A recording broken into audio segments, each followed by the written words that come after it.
Innal hamdalillah nahmaduhu wa nasta'inuhu wa nastaghfiruh wa na'udzu billahi min shururi anfusina wa min sayyiati a'malina may yahdihillahu fala mudilla lahu wa may yudlil fala hadiyalah. Asyhadu an la ilaha illallah wahdahu la syarikalah wa asyhadu anna Muhammadan abduhu wa rasuluhu alladzi la nabiyya ba'da. Qala Allah ta'ala fi kitabihil karim, ya ayyuhalladzina amanu taqullaha haqqa tuqatih wa la tamutunna illa wa antum muslimun.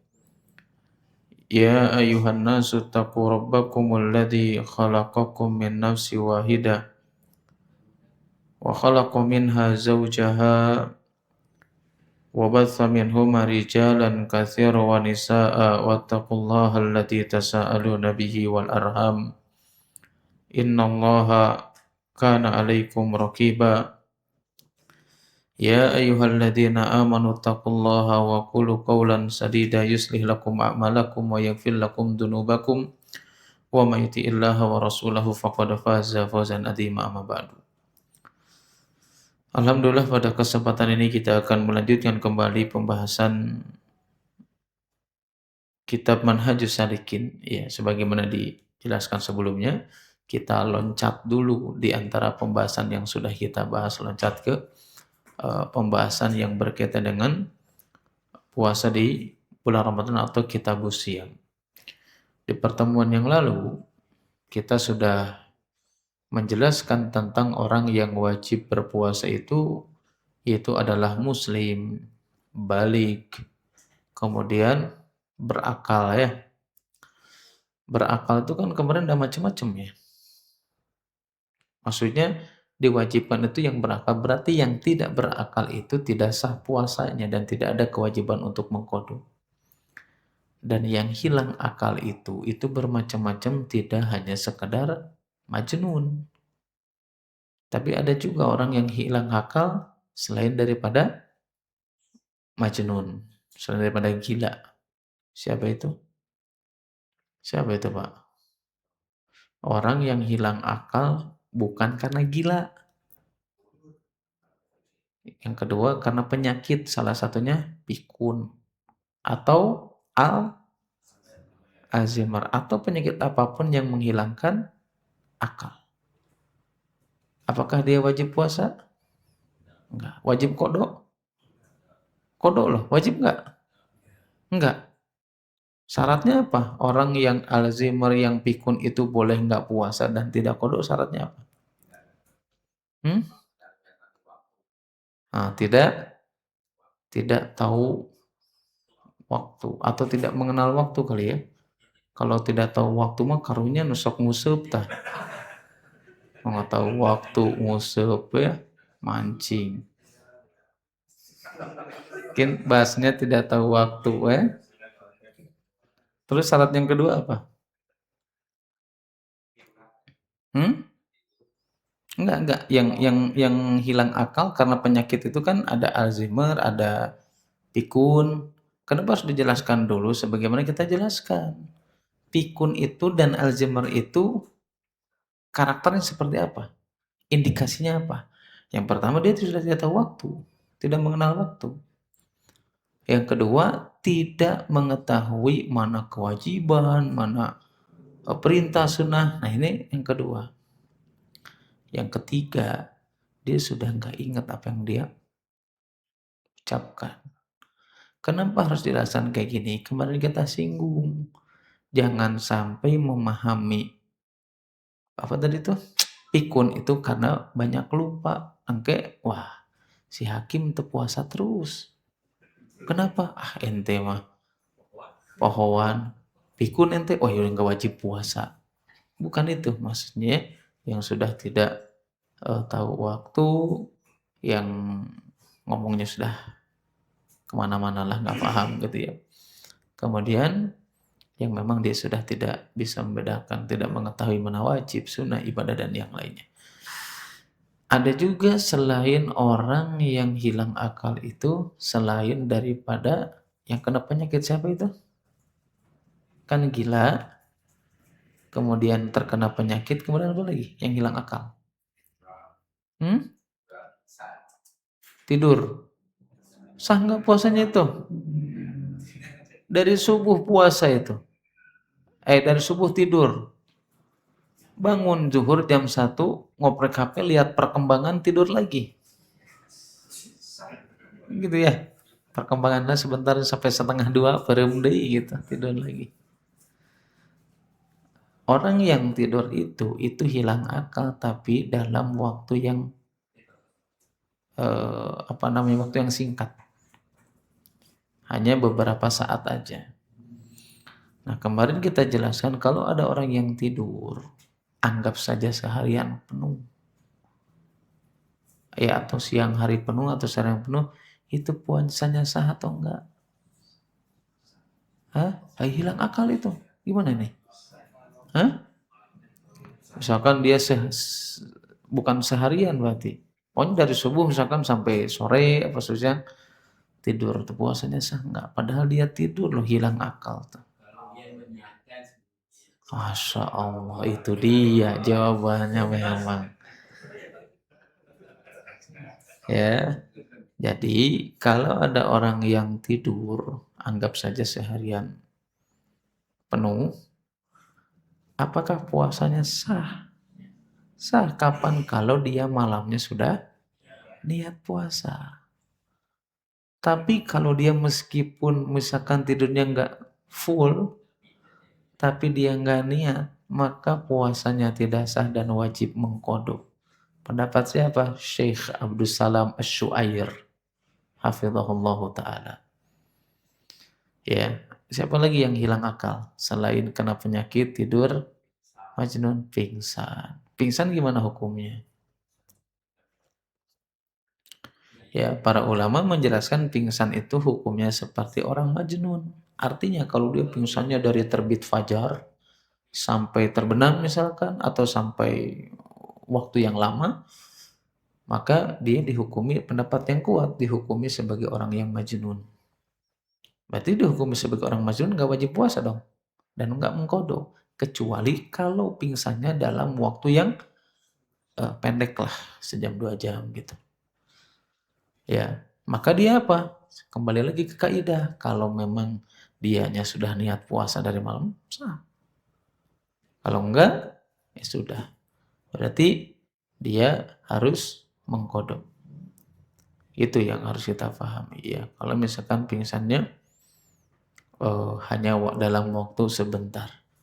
Apalagi pingsannya bukan karena sakit, emang karena lapar juga gitu. Ada ya, itu mah semuanya juga lapar ya. Itu sudah kita jelaskan. Sampai situ ya kemarin. Hmm? Oh iya, ada juga orang yang dibius. Gimana Pak itu pingsan yang dibius? Ya, dibius tadi sama dengan hukumnya yang tidur tadi ya. Cuman yang jadi permasalahan itu dibiusnya boleh atau enggak. Nah, para ulama menjelaskan kalau memang dibius melalui suntikan, ya itu batal, tidak batal. Tapi kalau biusnya yang diminum, itu batal. Bahkan sebagian ulama yang biusnya dihirup, itu juga batal. Tapi kalau urusan sesuatu hal yang dihirup ke apa namanya, ke hidung, memang ada silang pendapat, ada perbedaan pendapat. Mau dibius ataupun selain dibius, misalkan inhaler ya, jarang sekarang mau menggunakan PPO dicolekan ke lidah, jarang. Dulu mah kayak gitu, saya ingat waktu kecil diajak nonton bola sama kakek saya dulu ke Sipur kan dia gitu kan. Naik truk, kadang naik angkot kan sama kampung. Itu supaya nggak masuk angin, si PPO-nya itu bukan di sini. PPO kan, tapi apa? Diletakkan ke sini. Oh, itu menjelas, itu nggak boleh. Nah, yang silang pendapat itu hukum menggunakan cairan dimasukkan ke hidung atau ke telinga. Makanya itu saya pernah melakukan ketika COVID. Kan ada obat yang dimasukkan ke hidung. Sakit banget itu. mau inhaler, mau cairan yang dimasukkan ke dalam hidung atau telinga, itu memang ada silang pendapat. Kenapa? Karena secara penelitian ilmiah, saluran dari hidung dan dari kuping itu masuk ke kerongkongan dan masuk ke ya ke perut kali ya. Memang kalau mayoritas ulama pakai inhaler atau cairan ke dalam hidung itu tidak membatalkan puasa. Meskipun secara ilmiah itu si hidung ini atau saluran ini nyambung ke kerongkongan. Kenapa? Mereka mengatakan tidak membatalkan puasa itu karena kalaupun masuk hanya sedikit. Itu satu. Yang kedua, karena itu tidak termasuk kategori makanan. Kenapa? Karena ciri disebut karakter sebagai makanan, satu, dia bisa mengenyangkan. Yang kedua, dia bisa jadi kuat. Sedangkan pakai inhaler jadi kenyang enggak? Enggak. Ya. Atau misalkan pakai cairan gitu jadi kenyang gitu, jadi wareg. Kan enggak. Nah, makanya mayoritas ulama mengatakan itu tidak membatalkan. Tapi kalau kita kenapa? Karena Nabi Shallallahu Alaihi Wasallam ketika kita wudhu hendak sholat, kita tetap kan diperintahkan berkumur. Dan apakah mungkin kita bisa memastikan ketika kumur itu nggak ada air yang masuk? Makanya para ulama jumhur, ketika kita sholat saja masih diperintahkan untuk berkumur dan kita tidak memastikan atau tidak bisa memastikan, mungkin nggak ada air yang nggak tertelan, mungkin aja sedikit, tapi itu tidak membatalkan wudhu. Tidak membatalkan puasa. Ini mayoritas ulama. Kalau kita mengikuti pendapat Syekh bin Baz atau di antara pendapat Syekh Utsaimin dan Syekh bin Baz, mereka memandang cairan tadi atau yang dimasukkan ke hidung atau ke telinga, di antara pendapat Syekh bin Baz dan Syekh Utsaimin itu membatalkan puasa. Kenapa? Mereka berdalil sama dengan praktek wudhu. Nabi itu kan memerintahkan kepada kita, ketika kita wudhu dan memasukkan air ke dalam hidung itu harus hati-hati. Nabi kan mengatakan itu. Kenapa? Karena khawatir. Nah, maka dengan dalil tersebut mereka berpandangan batal. Allah alam bisawab, yang dinilai pendapat yang saya ketahui ya, yang lebih kuat adalah pendapat yang pertama. Allah alam bisawab. Ya meskipun kalau misalkan ingin mengikuti pendapat yang kedua karena kehati-hatian, bagus. Ya, nah ini yang harus kita pahami. Sama dengan persis tadi yang dibius. Disuntik boleh aja. Dan rata-rata obatnya itu tidak mengandung makanan, beda dengan diinfus. Kalau orang diinfus itu karena benar nggak? Tuh, secara kesehatan lah, biar lebih roji lagi. Itu mengandung makanan. Jelas ya? Apa masih bingung juga? Nah, itu yang dibius kemarin sudah kita jelaskan. Kemudian ya, pembahasan yang akan kita lanjutkan kembali ya, itu adalah tidak ada media yang sedang digunakan saat ini. Kemarin kalau yang itunya udah kebahas belum? Qadirin ala saum. Kan orang yang wajib puasa itu apa? Muslim, balik. Ingat kemarin tanda balik itu apa selain daripada mimpi? Kata siapa? Dalilnya apa? Dalilnya adalah peristiwa yang dilakukan pengkhianatan oleh siapa? Oleh orang Yahudi Bani Quraidah.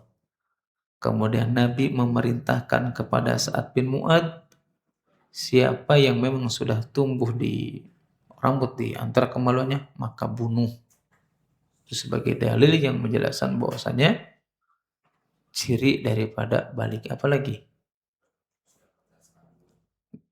Alasannya? Udah dewasa. Oh gitu, ada loh yang sudah 21 tahun belum dewasa juga ada.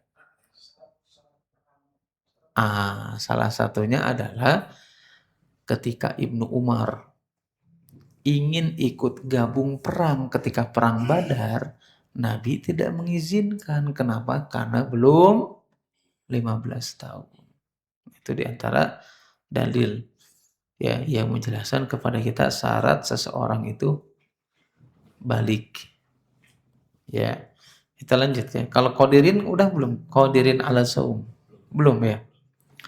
Kemudian ya, di antara orang yang wajib berpuasa itu adalah qadirin ala saumi, itu adalah orang yang mampu melakukan puasa itu sendiri. Berarti orang yang nggak mampu ya belum wajib.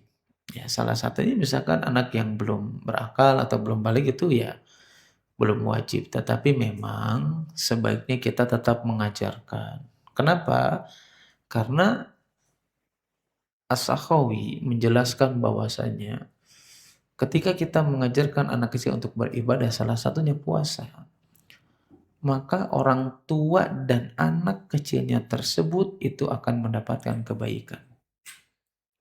Kenapa? Karena pendapat yang kuat, anak kecil itu, kata Sakhawi, dan ini juga di antara pendapat Syafi'i, Imam Ahmad bin Hambal, dan yang lainnya, anak kecil itu kebaikannya dicatat dan keburukannya tidak. Pendapat yang kuat. Kenapa? Karena ada sebagian pendapat, oh enggak, kalau anak kecil yang belum balik itu melakukan kebaikan itu pahalanya itu salah satu. Kalau enggak orang tuanya adalah anaknya. Itu pendapat yang kurang tepat.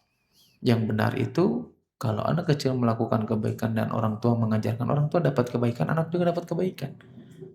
Kenapa? Karena kata Sakhawi mengatakan anak kecil itu dicatat kebaikannya dan tidak keburukannya. Jelas ya? Kemudian kalau di sini syaratnya qadirin ala saum, berarti ada orang yang tidak mampu saum. Salah satunya selain anak kecil siapa? Yang tidak mampu. Musafir. Ya, meskipun musafir di sini dirinci ya. Dirinci itu apa? Kalau seandainya ketika safar itu menjadi puasa itu bisa membahayakan, bahkan mungkin ya bisa menyebabkan meninggal misalkan saking bahayanya, maka hukumnya haram puasa dalam kondisi itu.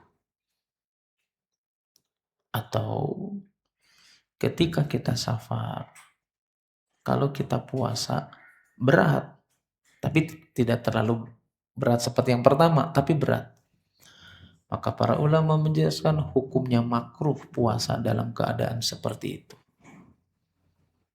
Tapi kondisi yang ketiga, kalau kita dalam safar, kita puasa, aman. Nggak puasa juga, ya aman juga.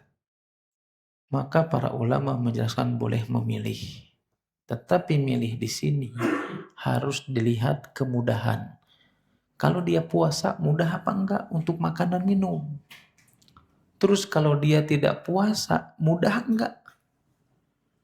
Ya, kalau misalkan itu ada, ya tidak memberatkan dan ada mudahlah kalau kita puasa dan tidak, maka boleh memilih antara puasa ataupun tidak. Tapi kalau pendapat Syekh Utsaimin rahimahullahu taala, beliau itu lebih memandang ketika safar itu ya tadi tidak bahaya, tidak memberatkan, itu mudah segalanya, maka sebaiknya seseorang itu berpuasa.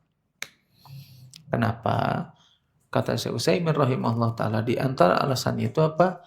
Lebih cepat menggugurkan kewajiban. Wajib lebih cepat kita laksanakan kan? Terus yang kedua, lebih memudahkan kita untuk berpuasa. Kenapa? Karena kalau kita nanti qadha nih, di mana orang nggak puasa itu kan berat, Pak. Nah, kita sama-sama puasa aja berat kan? Apalagi orang nggak puasa, kita puasa. Nah, makanya kalau Syekh Utsaimin berpendapat seperti itu. Kemudian, orang yang tidak mampu puasa lain safar, apalagi? Sakit. Sakit ada rincian? Nggak ada. Oh, sakit aja. Sakit hati gitu.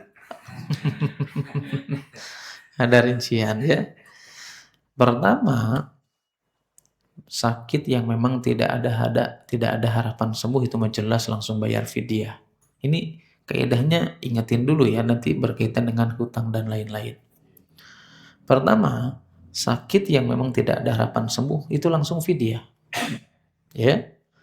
Nah, yang kedua yang ada rinciannya yaitu adalah orang yang sakit yang kalau dengan puasa tersebut bisa membahayakan, bisa jadi tambah sakit, bahkan bisa mematikan, atau bahkan dengan puasa tersebut kesembuhannya itu jadi lambat. Maka dalam hal seperti itu haram hukumnya puasa, dia harus buka. Nanti dia mengqadha, ya. Begitu juga sama orang yang sakit berat, tapi tidak membahayakan, tapi beratlah kalau dalam keadaan sakit itu puasa. Maka apa? Maka di situ makruh hukumnya seseorang untuk berpuasa. Kondisi yang ketiga, ketika sakit dan dia puasa tidak bahaya, tidak berat, jelas itu mah wajib. Wajib untuk berpuasa. Nah, kenapa harus dirinci seperti ini? Nanti ini berkaitan dengan hutang. Hutang puasa. Maksudnya gimana? Kan sering kita itu tersibukkan sebelum mau Ramadan tuh bayar hutang puasa untuk orang tua yang sudah meninggal misalkan atau keluarga yang sudah meninggal. Nah, itu juga sama dirinci. Rinciannya dari tadi itu kaidahnya, artinya kalau seseorang itu dia meninggal ya atau dia itu dulu punya hutang puasa. Kemudian ketika hutang puasa itu karena sakit, sakitnya itu yang ada harapan sembuh, misalkan sakit nih, punya harapan sembuh. Sebelum mengqadha meninggal, maka dia tidak punya hutang dan tidak wajib dibayarkan hutangnya, nggak ada. Misalkan nih orang sakit, sakitnya itu ada harapan sembuh. Mau mengqadha dia belum sempat mengqadha, ya, maka apa? Statusnya tidak punya hutang puasa. Dan tidak ada qadha juga. Jelas? Nah, beda yang kedua. Kalau misalkan dia sakit, sakitnya itu ada atau tidak ada harapan sembuh, otomatis kan harus bayar fidyah, ya kan? Meninggal, fidyahnya belum dibayar, maka keluarganya membayarkan fidyah. Bisa membedakan? Bisa? Baru yang ketiga.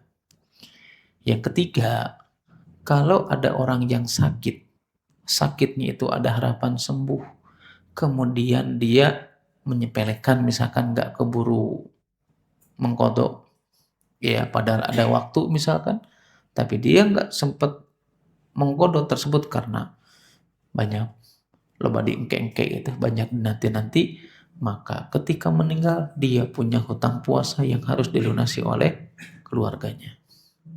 Bisa bedakan nggak? Atau pusing-pusing juga? Saya ulang ya. Hmm? Nah, saya ulang ya. Kalau ada orang yang sakit, yang sakitnya itu ada harapan sembuh. Contoh ya, ini secara teori, orang sakit tipes itu kan secara teori bisa sembuh kan? Kalau ada orang yang sakit, sakitnya itu ada harapan sembuh, kemudian apa? Dia belum sempat mengqadha, keburu meninggal, maka dia tidak ada hutang puasa. Bebas. Nah, gimana? Dia mengqadha keburu meninggal kok, kan begitu? Ya, paham? Yang kedua, kalau ada orang yang sakit, ya ini nggak puasa, tapi sakitnya itu tidak ada harapan sembuh. Ya apapun itulah penyakitnya, pokoknya sakitnya tidak ada harapan sembuh. Kan dia otomatis harus bayar fidyah. Ternyata dia meninggal, belum sempat bayar fidyah, maka fidyah tersebut harus dibayar oleh keluarganya. Jelas?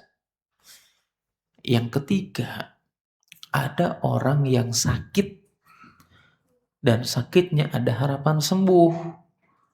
Dia belum sempat mengqadha, misalkan ya tadilah menyepelekan dan yang lainnya, maka ketika meninggal dia punya hutang yang harus dibayar oleh keluarganya. Jadi kapan seseorang itu membayar hutang puasa keluarganya? Kesimpulannya ketika dia punya hutang puasa tidak sempat diqadha karena menyepelekan. Jelas? Apa ulangi lagi nih? Cukup. Itu yang harus kita ketahui. Ya, yang harus kita pahami. Kenapa kita harus merinci dulu orang yang sakit tadi. Ya, sebagai orang yang mampu untuk berpuasa. Ya, mudah-mudahan bisa difahami ya. Kemudian kita baca berikutnya. Nomor yang kelima. Biru'yati hilalihi au ikmali sya'bana thalathina yauman. Wah, ini berbicara tentang bagaimana cara menentukan awal puasa Ramadan. Saya mengatakan biru'yati hilal. Ya, awal menentukan Ramadan atau berbuka nanti maksudnya lebaran itu semuanya dengan hilal bukan dengan hisab. Bahkan Syekhul Islam Ibnu Taimiyah rahimahullahu taala dalam kitab Majmu' al-Fatawa bahwasanya hisab itu tidak bisa dijadikan sandaran untuk menetapkan awal Ramadan. Ya, kenapa demikian? Bahkan Ibnu Hajar Asy-Syafi'i rahimahullahu taala beliau menjelaskan bahwasanya orang yang hidup di masa Nabi, di zaman Nabi itu tidak ada yang mengetahui tentang hisab kecuali hanya sedikit saja. Dan itu tertolak. Kenapa? Karena itu memberatkan. Orang bisa menghisab itu sesuatu hal yang berat. Salah satunya harus mempelajari ilmu apa? Astronomi. Sedangkan Nabi SAW mengatakan apa? Umat kami, kalau orang-orang terdahulu adalah umat ummiyah, tidak bisa tulis-menulis. Yang harus belajar itu memberatkan. Sedangkan Islam itu adalah datang dengan penuh dengan keringanan. Ya, maka apa? Para ulama Al-Baji misalkan menjelaskan ijma. Sepakatan para ulama, penentuan puasa tersebut adalah dengan hilal. Kenapa? Hilal itu secara bahasa artinya al-duhur. Apa duhur? Nampak. Dan artinya apa? Raf'us saut, suara yang tinggi. Kenapa hilal itu artinya nampak? Artinya hilal itu bukan barang langka. Kalau bukan barang langka, setiap kita juga mudah untuk bisa melihatnya. Kenapa kita harus repot menghitung? Hikmahnya hilal itu di mana? Di atas kan? Bukan di bumi. Kenapa di atas? Karena itu sebagai hikmahnya kita semuanya bisa melihat. Coba kalau hilalnya di bumi. Ya, misalkan muncul di Bandung, orang Garut nggak bisa ngelihat. Kan begitu. Nah, itu kemudahan. Terus secara arti hilal itu apa? Raf'us saut. Suara yang tinggi. Artinya apa? Ya harus diumumkan. Ya, harus semua orang tahu. Kenapa? Karena ya, kalau ada orang melihat hilal sendirian gitu, yang lain mah enggak, itu melihat hilal sendirian atau misalkan dia melihat hilal kemudian tertolak oleh pemerintah misalkan. Bertentangan dengan pemerintah. Intinya tertolak meskipun dia melihat sendirian. Apakah orang tersebut wajib puasa atau enggak? Nah, pertama hal ini menegaskan kepada kita penentuan hilal, penentuan puasa Ramadan kita mengikuti negara yang kita berada di dalamnya.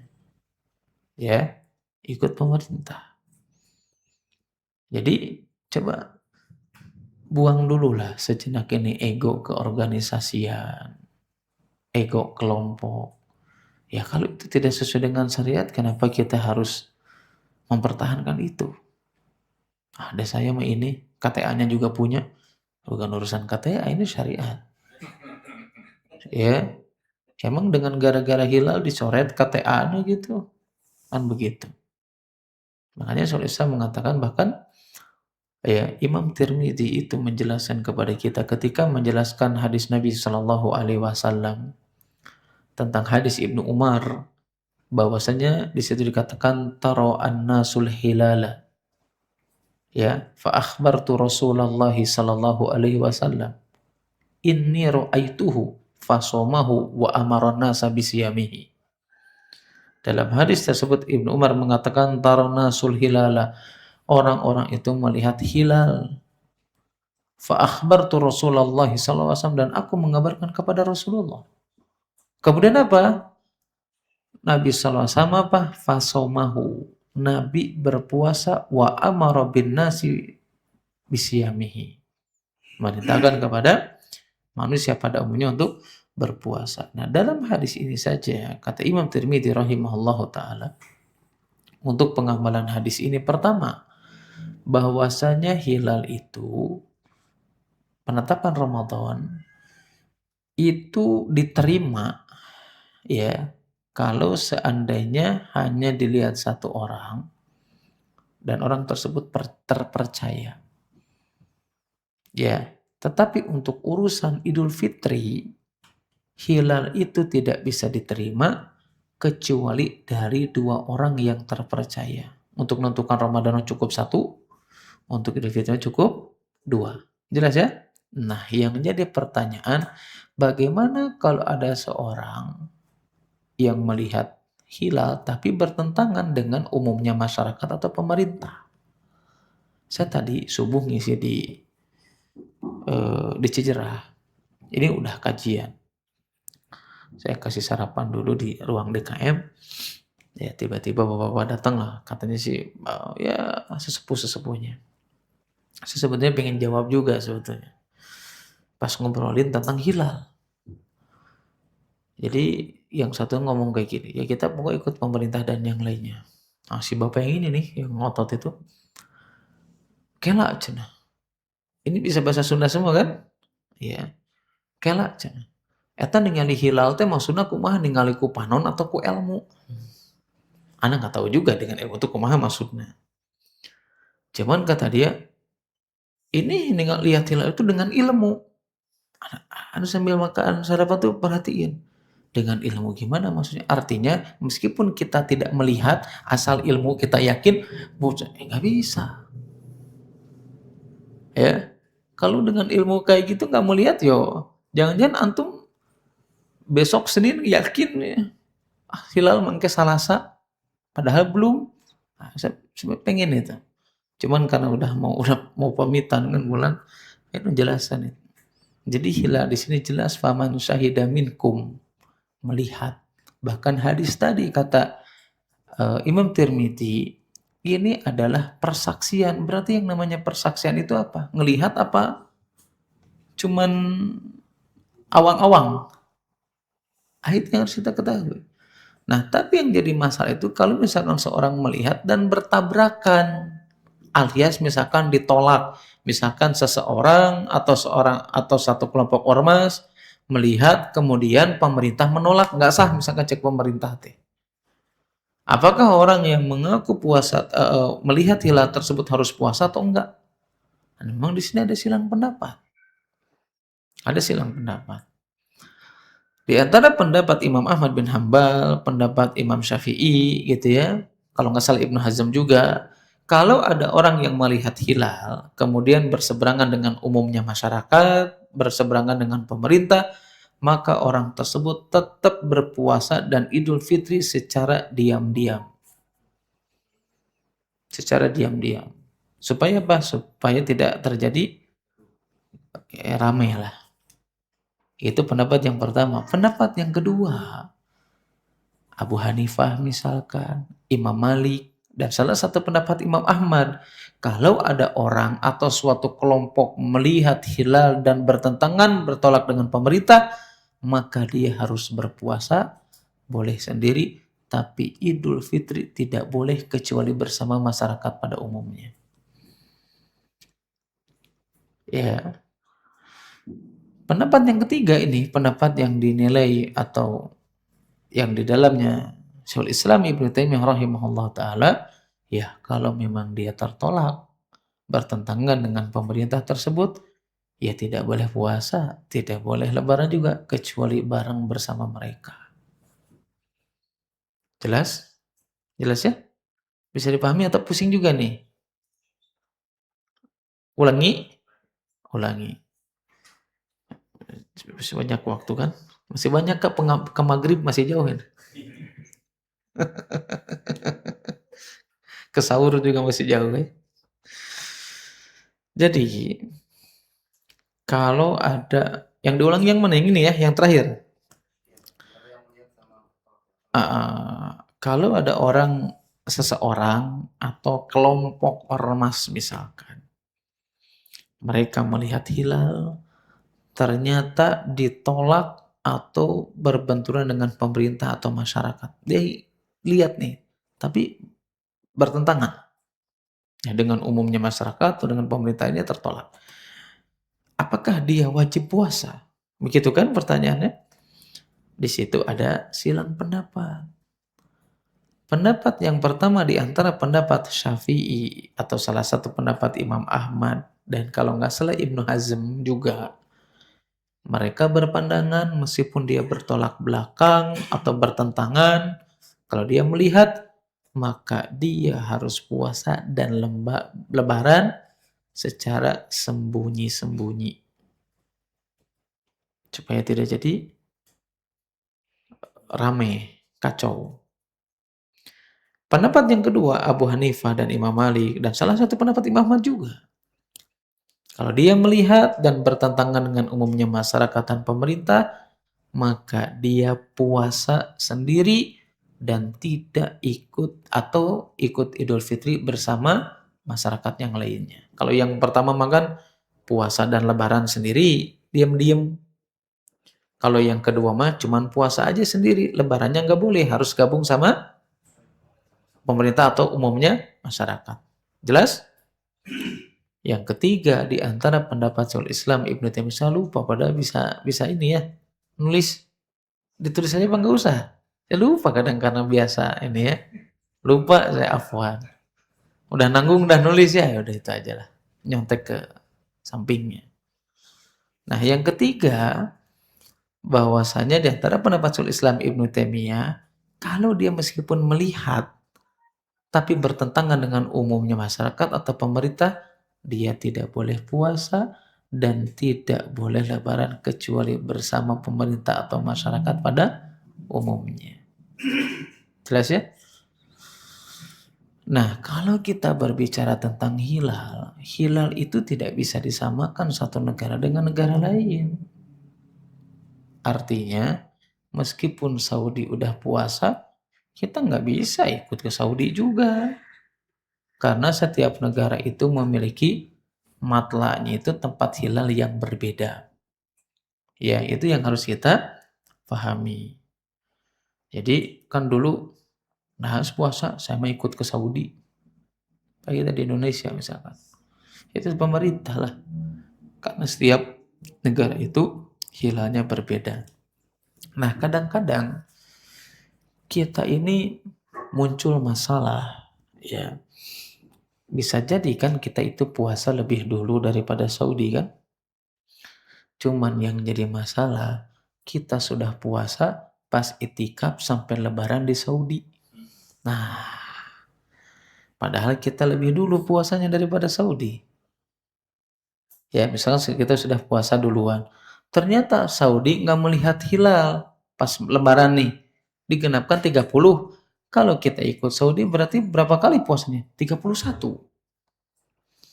Atau sebaliknya. Ya, kita atau Saudi lebih dulu misalkan, kita lebih telat atau lebih mundur daripada Saudi. Ya, kalau 29 di sana, kita bisa jadi pas lebarannya 28 hari.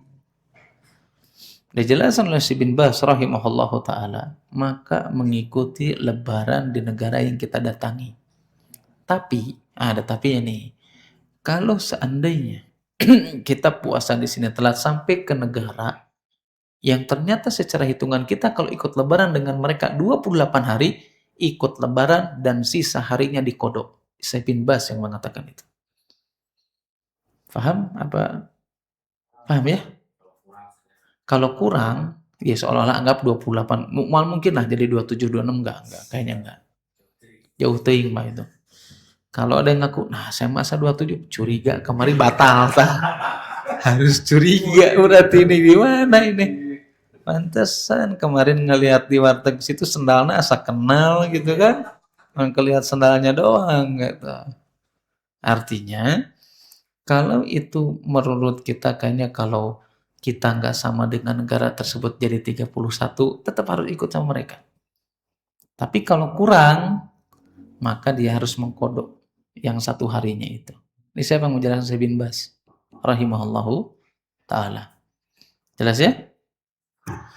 Atau misalkan nih, saya dapat pertanyaan, makanya saya sebutnya pengen menjawab pertanyaan-pertanyaan yang dikumpulkan itu dari Jumat kemarin saya ngisi di saya itu pertanyaan-pertanyaan yang betul-betul bagus semua.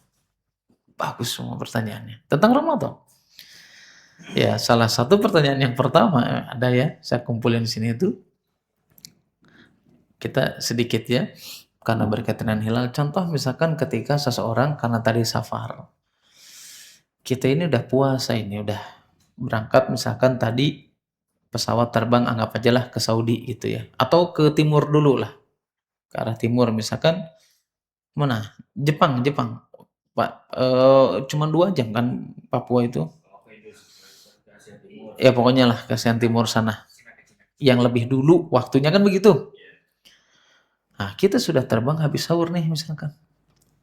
Atau di tempat kita dari Indonesia menuju ke timur yang sudah diprediksi waktunya lebih cepat daripada kita. Nah, ketika kita puasa di pesawat, mana patokannya kita harus berbuka? Ya, apakah kita mengikuti waktu awal berangkat adalah Indonesia? Misalkan di pesawat, di Indonesia udah jam 6 buka weh, apakah seperti itu? Atau mengikuti waktu negara tujuan? Nah, untuk menjawab ini, kita tahu dalil dalam surat Al-Baqarah. Puasa itu dimulai dari mana?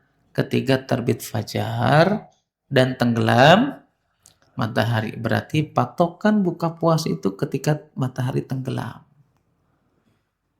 Ini ijma nih, sepakat para ulama. Artinya kalau kita naik pesawat ke arah timur yang mungkin waktunya lebih dulu, maka waktu untuk berbuka di mana kita melihat matahari terbenam dan kita berada di posisi itu. Contoh ini contoh ya untuk memudahkan. Misalkan ke timur tadilah ke Cina misalkan. Pas di laut atau di langit Surabaya misalkan ini mah ya. Pas di langit Surabaya kita melihat bahwasanya matahari sudah tenggelam. Berarti apa? Tadi kaidahnya apa? Berbuka ketika matahari tenggelam dan kita berada di posisi itu. Berarti kalau pas ngelihat matahari tenggelam di Surabaya, buka atau enggak? Ya sudah buka. Tidak mengikuti awal waktu berangkat dan tidak mengikuti awal atau waktu negara yang dituju. Ya terus kumaha kalau misalkan ke Saudi? Bedanya 4 jam ya. Ya tetap patokannya adalah ketika melihat matahari tenggelam dan kita berada di posisi itu.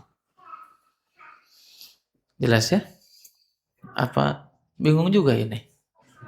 Ya jelas lah, mudah-mudahan jelas aja lah pokoknya Maya. Ya. Jelas. Kemudian ya, dalil yang menjelaskan di sini tentang ru'yah atau yang sesuai syariat itu harus dengan hilal bukan dengan hisab. Di sini Nabi SAW memang ada beberapa riwayat ya. Kita baca riwayat yang dinukilkan oleh Syekh Sa'di. Qala sallallahu alaihi wasallam, "Idza ra'aitumuhu fasumu." Kalau kalian melihat hilal ya berpuasa. Wa idza ra'aitumuhu fa'aftiru. Kalau kalian melihat hilal ya berarti harus berbuka, maksudnya lebaran nanti. Fa in gumma alaikum. Kalau ketika itu mendung tidak terlihat, faqduru lahu. Maksudnya adalah untuk menyempurnakan Ramadan itu sebanyak 30 hari. Dalam hadis ini atau dalam hadis lain fa'atimu, ya di situ disempurnakan Sya'ban atau Ramadannya menjadi 30. Nabi di sini menjelaskan kalau kalian tidak bisa melihat hilal karena mendung, maka kalian sempurnakan 30 dan tidak memerintahkan hisab. Kenapa Nabi memerintahkan untuk sempurnakan? Justru ini syariat yang lebih jelas lagi, yang lebih menenangkan. Kalau kamu nggak lihat, udah sempurnakan aja. Kenapa mengatakan sempurnakan dengan 30? Supaya menyelisih perselisihan. Udah sempurnakan aja, nggak bakal ada perselisihan. Udah selesai kan? Masa mungkin kita akan memperselisihkan sesuatu hal yang sudah 30? Dan Nabi di sini tidak mengatakan bahwasanya, ya sudah, karena kalian tidak melihat hisab. Oh, itu perselisihan nanti. Dan Nabi di sini memerintahkan untuk menyempurnakan. Pertama untuk menghindari perselisihan, dan yang kedua itu untuk menenangkan. Ya maka apa? Syariat itu apa? Hilal lah. Ya, mengikuti hilal. Siapa? Pemerintah nanti. Makanya jangan ego. Dengan apa?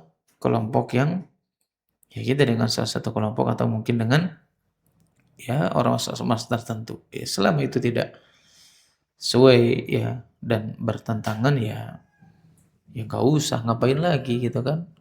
Toh juga apa namanya masuk surga dan masuk neraka itu bukan karena ormas juga. Ya kalau karena ormas ya antum nggak usah beramal, gabung aja sama ormas masuk surga. Paling nanti ada penjaga gawang neraka. Itu Majnun.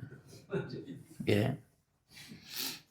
Kemudian ya di sini dijelaskan di poin berikutnya wa yusomu biru yati adlin lihilalihi wala yuqbalu fi baqiyati syuhuri illa adlan. Ya maka puasa itu dilaksanakan biru yati adlin lihilalihi. Itu adalah ketika melihat seorang yang melihat hilal, seorang yang terpercaya. Wala yuqbalu fi baqiyati syuhur illa adlan. Ya, tetapi tidak diterima alias tidak sah ya, tidak diterima di bulan-bulan yang lainnya kecuali dengan dua orang yang adil. Nah, ini sebagai penegasan kalau penentuan Ramadan itu satu orang yang terpercaya itu bisa diterima persaksiannya kalau awal Ramadan sudah mau dimulai. Adapun nanti pas mau lebaran kan lihat hilal lagi, maka itu harus dua saksi. Yaitu kurang lebih ya. Kemudian sambunglah sedikit lah ya. Wa yajibu tabitu niyati lisyamil fardi.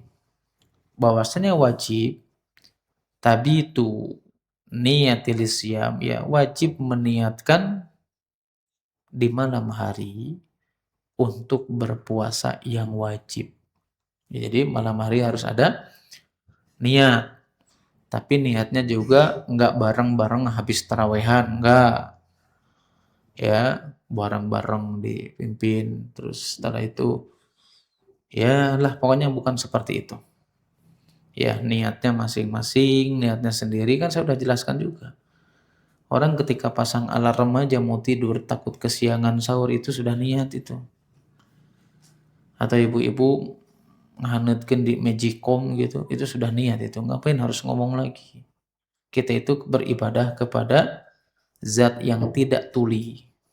Dan kita beribadah kepada zat yang tidak buta. Tahu apa yang ada dalam hati kita. Nah, makanya yang jadi perbedaan itu tentang niat ini, itu adalah tentang berapa kali harus niat. Kalau dalam madhab syafi'i atau di antara madhab syafi'i itu, niat puasa wajib itu, maksudnya Ramadan, itu harus setiap malam ada. Harus setiap malam ada. Berbeda dengan di antara pendapat yang lainnya, ya di antara pendapat para ulama-ulama madhab Hambali. Mereka berpendapat kalau niat untuk puasa di Ramadan itu cuma satu kali aja, tapi untuk satu atau sampai 29 atau 1 bulan. Kenapa?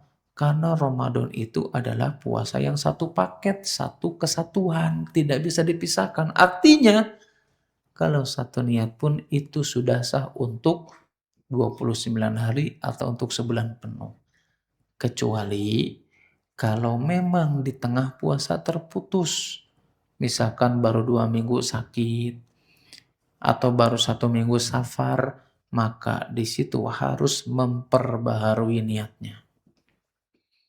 Mana pendapat yang kuat? Wallahu a'lam bishawab. Yang pendapat yang kuat adalah pendapat yang bahwasanya niat cukup 1 kali untuk sepenuhnya. Ya, jelas ya? Ini kalau kita berbicara tentang niat. Adapun ya, wa amma naflu. Adapun puasa yang tidak wajib ya puasa sunnah ya. Tabitu niyati lisyam afwan. Fayajuzu biniyatin minan nahar. Adapun puasa yang tidak wajib maka itu boleh diniatnya di siang hari. Bahkan di antara pendapat Syekh Utsaimin, meskipun di tengah hari boleh kita niat itu. Asal belum ada yang masuk kan begitu. Belum minum gitu ya, belum belum makan, belum ada sesuatu yang masuk. Bahkan kalau seandainya itu mendekati tengah siang, itu boleh. Kalau itu puasa sunnah. Karena Nabi SAW kan ketika bertanya kepada istrinya, ada makanan enggak? Ketika nanya itu sudah dalam keadaan pagi, bukan subuh, pagi. Ada makanan enggak? Kalau enggak ada makanan saya akan puasa. Ya berarti apa? Itu sebagai dalil itu. Puasa sunnah itu tidak harus malam. Siang, pagi pun boleh. Selama belum ada yang masuk ke dalam perut kita ya. Ke dalam perut kita masing-masing. Ya, kemudian ya kita bacalah, nanggung lah ya. Sedikit lagi kok. Ya. Oh ini udah sebagian lah kita baca juga malah. Wal maridul ladzi yatadarraru bis-shaum wal musafir lahu ma fitru wasyam. Ini udah ya. Kita lewat aja lah yang sudah dibahas. Itu adalah orang-orang yang memiliki udzur. Ya, orang-orang yang memiliki udzur untuk tidak berpuasa. Ya di antaranya ya orang yang sakit gitu ya. Kemudian juga wal haid wan nufasa yahrumu alaihim asyam. Orang yang haid ya, yang nifas itu juga haram untuk puasa dan bagi mereka adalah mengkodok nih, sesadi. Nggak ada bahasa fidyah di sini. Kadang ya itulah karakter kita gitu loh. Sudah dikasih bonus, pengen cashback, pengen gratis ongkir lagi. Ya itu kita gitu loh. Udah diberikan keringanan nggak puasa, bayarnya pun pengen ringan lagi lah. Allah itu kita. Sudah diskon pengen cashback, wes pengen gratis ongkir lah. Ayo lah. Ya, itu kita udah nggak puasa aja keringanan itu dari Allah Subhanahu Wa Taala. Dan di sini jawabnya apa? Walaihimal qada. Bukan fidyah. Bagi siapa? Yang head dan nifas. Kodok di sini bukan fidyah. Makanya di pertemuan yang lalu sudah kita jelaskan kan ya tentang perempuan yang hamil dan menyusui. Gimana itu? Kan ada yang nggak hadir tuh. Ada yang bisa jelasin? Yang hamil dan menyusui gimana tuh? Apakah harus kodok? Adalah fidyah aja. Fidyah aja. Hamil dan menyusui nih. Bapak kemarin fidyah? Sabar sih Pak. Gimana penjelasannya? Orang yang hamil atau menyusui gimana? Fidyah aja langsung apa gimana? Jangan gunakan karakter kita udah bonus pengen cashback lagi. Gimana tuh? Ada rinciannya ya? Ada rinciannya. Saya jelasin lah lagi. Kalau ada orang yang hamil dan menyusui, kemudian setelah kata dokter jangan menyimpulkan sendiri gitu ya. Menyimpulkan saya mah juga nanya mau puasa mah bakal gering. Itu mah kesimpulan sendiri. Tanya dulu lah sama dokter itu. Nah, kalau kita dalam keadaan hamil dan menyusui ya, kan itu boleh nggak puasa. Apakah kita harus mengqadha atau fidyah? Nah, rinciannya kalau ada orang yang hamil dan menyusui, kalau dia puasa, puasa itu membahayakan bagi si ibu hamilnya itu sendiri, maka tidak ada fidyah, yang ada adalah qadha. Ya, qadha. Yang kedua, kalau seandainya ibu hamil dan menyusui tersebut, kalau puasa bisa membahayakan untuk si ibunya sendiri dan janinnya, kata Imam Nawawi, di situ juga yang wajib adalah qada, bukan fidyah. Mana, ya kan? Baru yang ketiga, kalau orang ibu hamil dan menyusui itu puasa dan puasanya tersebut membahayakan janinnya, baru di sini ada silang pendapat.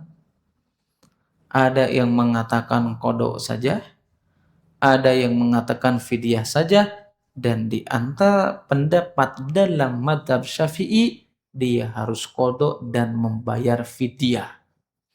Bahkan para ulama mengatakan apa? Ini di antara pendapat yang kehati-hatian.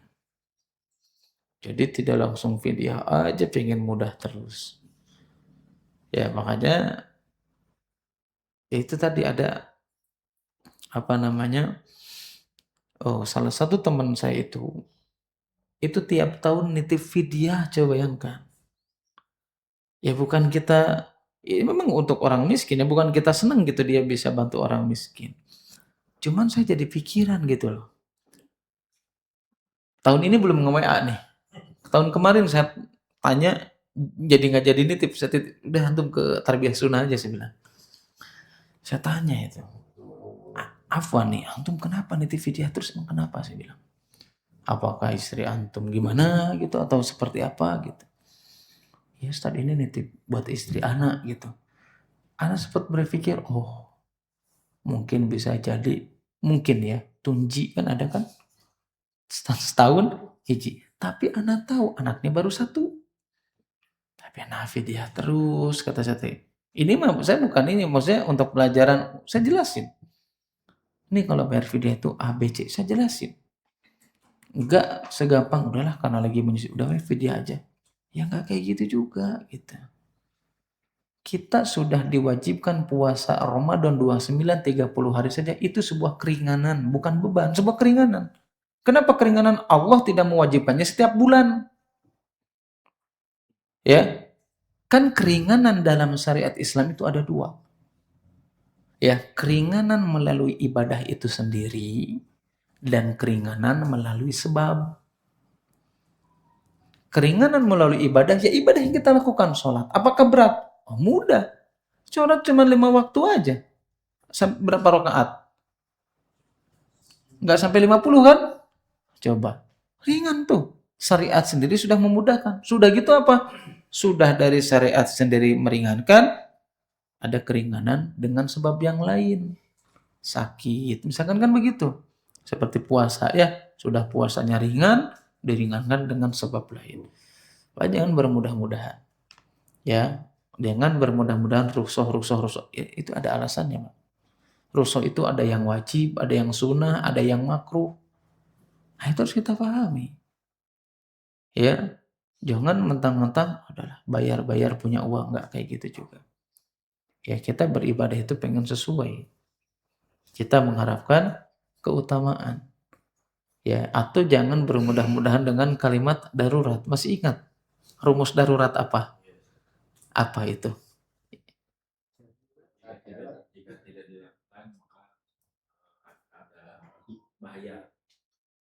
Jika tidak dilakukan, bahaya.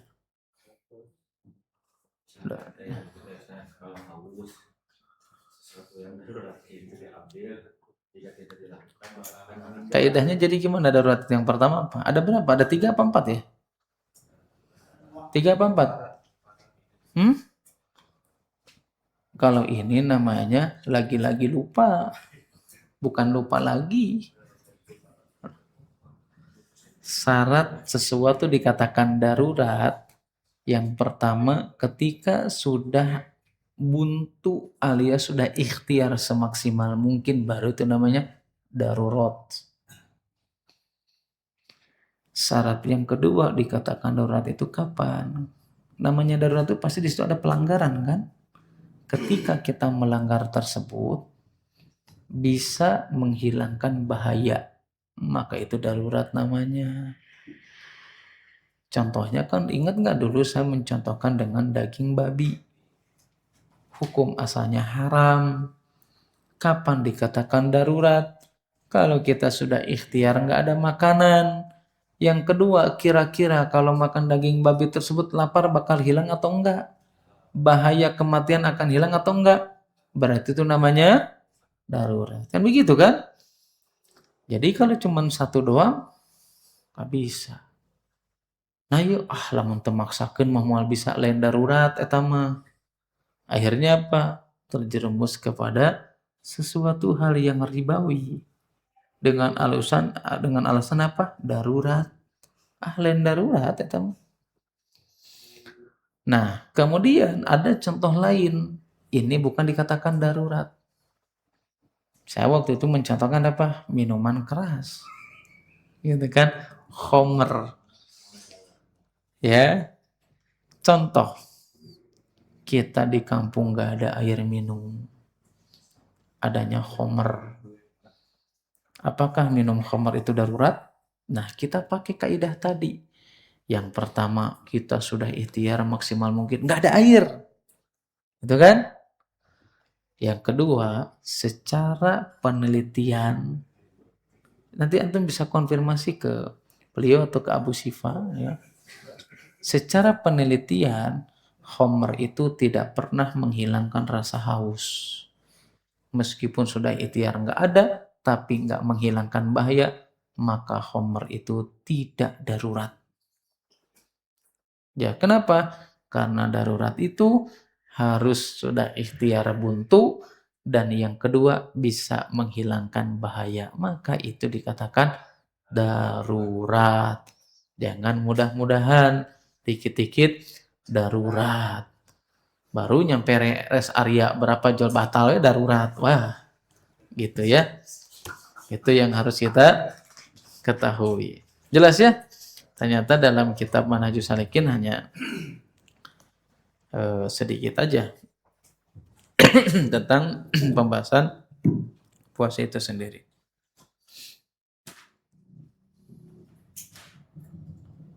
Ya, yang lainnya cuma ada puasa sih. Cukup lah ya. Cukup ya. Ya, darurat nggak nih kalau udah